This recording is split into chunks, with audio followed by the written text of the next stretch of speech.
What's up, YouTube? Midnitekrawlr back up in this piece, and it's that time for another Asian cinema takeout video. I got a nice stack of flicks to share with you guys. I know it's been a hot minute, but let's go ahead and jump into it.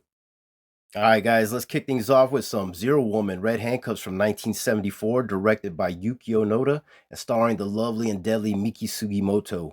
Now this Pinky Violence masterpiece was released by Neon Eagle Video, and man, they knocked it out the park. They included some special features, as well as reversible cover art if that's your deal. If you don't like the one I showed you, you can also pick this one, and they both deliver in my opinion.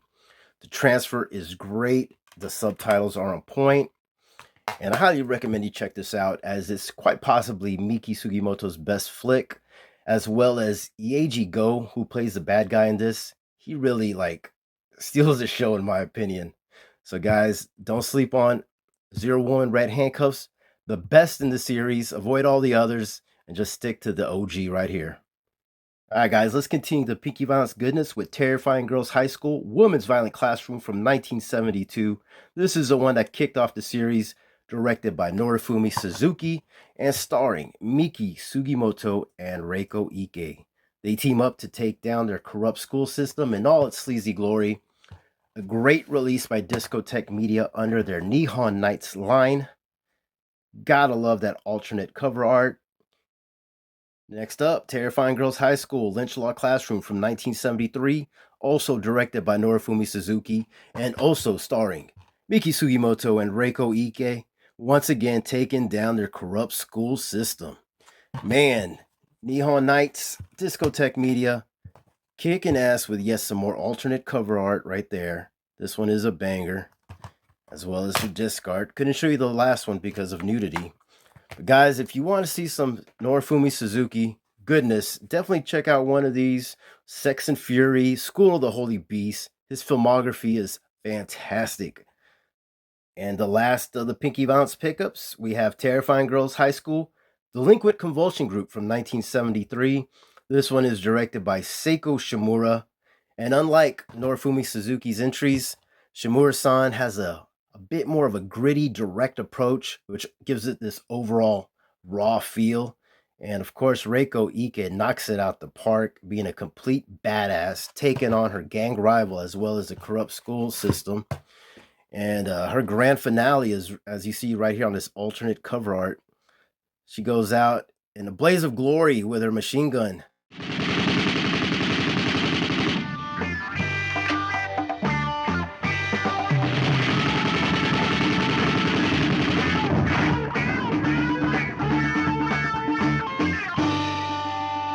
Let's jump into some horror. And next up, one from Mondo Macabro, Jigoku, the Inferno from 1979. Sorry about the glare, guys. This one's directed by Tatsumi Kumashiro, and this one definitely falls into the slow burn horror category. This was a first time watch for me, but it definitely delivered in the depictions of hell, some great atmosphere as well, and the lead actress Meiko Harada definitely was solid all around. Mondo Macabro, keep doing what you're doing, releasing these awesome, weird gems. Did pick up some anime this go round, and I have Akira from 1988 back in the collection. This one's directed by Katsuhiro Otomo. Funimation release, DVD Blu-ray, 25th anniversary edition. One of my favorite animes of all time. In my top 3. Top other 2 would be Ghost in the Shell and Ninja Scroll, but Akira, very near and dear to my heart. Absolutely blown away when I first watched this on VHS years ago and on the DVD for a minute, but yeah, glad to have it back in the collection. This one goes hard. Highly recommend it. All right, guys, these next 3 pickups are live-action adaptations of the manga. And first up, we have Blue Spring from 2001, directed by Toshiaki Toyota.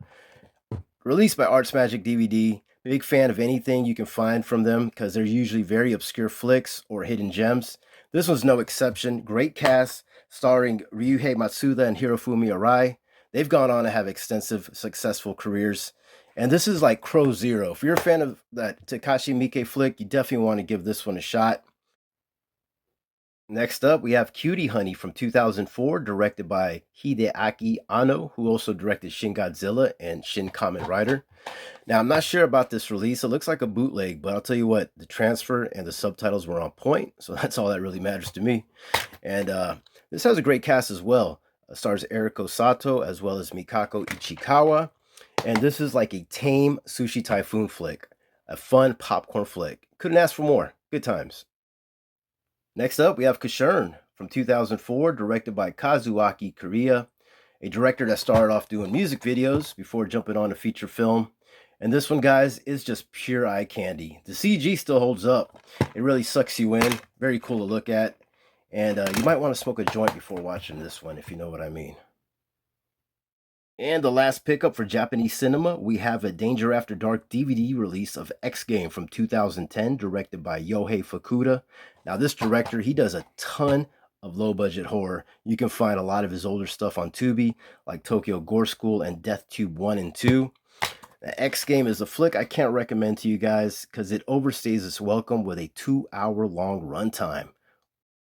All right, guys, let's jump into some South Korean cinema. And first up, we have Flu from 2013. Really cool CJ Entertainment release. If you're a fan of pandemic flicks, then definitely check this one out. It even makes for a good family night type flick. And doesn't go too over the top, as it has a lot of K-drama tropes, but nothing too overbearing. And we also did pick up Veteran from 2015. This is another CJ Entertainment release starring the awesome Wang Yun-min. Hopefully I didn't butcher his name too much.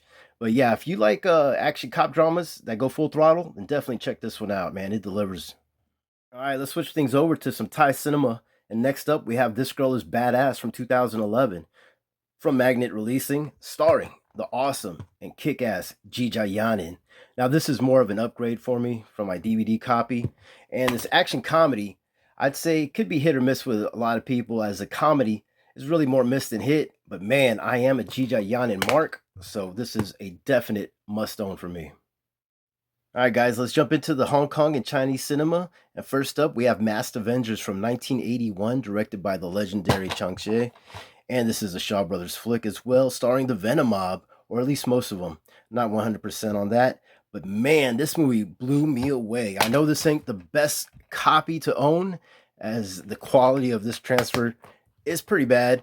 This was a first-time watch, but there is a Blu-ray available in one of the Shaw Brothers box sets that's out there. So I'm holding on to this one until I upgrade. And thanks a lot for this freebie, Manny. All right, guys, next up, we have a Category 3 flick. This is a freebie courtesy of Dave K. Night Corridor from 2003. And this one stars Daniel Wu. He travels back to Hong Kong because his brother got killed by wild monkeys. And after that, his life just goes to the shitter. Wow. There is a scene where Daniel Wu forcibly has somebody give him fellatio at gunpoint. But sadly, the ending was lackluster, so I can't recommend this one, guys. Finishing up these pickups, we have two freebies from Manny. We have Code of the Assassins from 2022. This is a Hi-Ya original DVD release, directed by Daniel Lee, who also did Black Mask from 1996, starring Jet Li. I was a bit pumped, not gonna lie. Check this out because of that. But man, this one didn't stick with me at all. Very forgettable. The action's kind of cool. Lots of CG. But man, it just doesn't stick with you. Style over substance for sure. And the final pickup of the video, it's Invincible Dragon from 2019, directed by Fruit Chan. Well Go USA release, starring the awesome Max Zong. Wow, this movie starts off pretty awesome the first 7 minutes, and then it slowly spirals into... Yeah, Anderson Silva doesn't help much in this, nor does the CGI dragon that came out of nowhere. Even Juju Chan couldn't save this flick. Highly suggest you avoid this one.